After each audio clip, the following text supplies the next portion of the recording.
Revêtu d'un habit sans tache de Charles Spurgeon.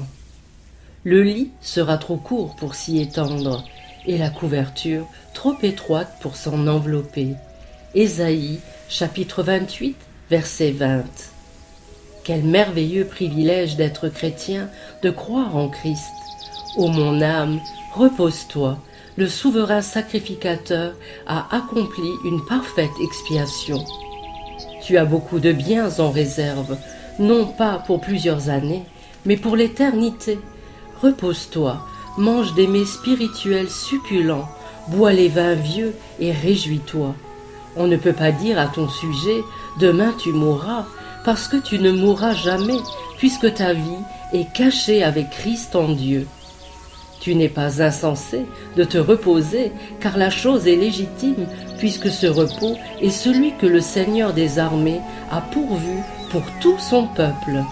Et puis, amis chrétiens, marchez résolument vers le fleuve de la mort, avancez-vous calmement vers le trône du jugement, entrez avec sérénité dans l'héritage de votre Seigneur. L'armure qui vous entoure est pleinement capable de vous protéger des traits de la mort. Vous portez un habit de noces qui vous permet de venir vous asseoir au banquet des noces du Seigneur.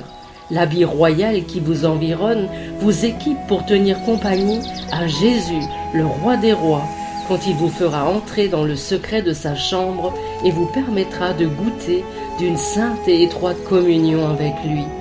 N'êtes-vous pas réjouis à la pensée qu'ainsi revêtu de cet habit sans tache, vous êtes aussi saint que le Saint de Dieu? C'est ici la somme et la substance de tout l'Évangile.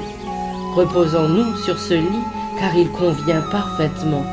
Pendant cette semaine, faisons de l'œuvre de Christ notre seul habit. Nous trouverons alors que la couverture est assez longue et large pour que nous nous y enveloppions entièrement. Ce que Christ fit et ce qu'il endura dans ses souffrances constitue l'héritage du croyant. Quel que soit le péché de celui-ci, les souffrances de Jésus couvrent tout son péché. Quels que soient ses besoins, la plénitude qui est en Christ pourvoit à tout.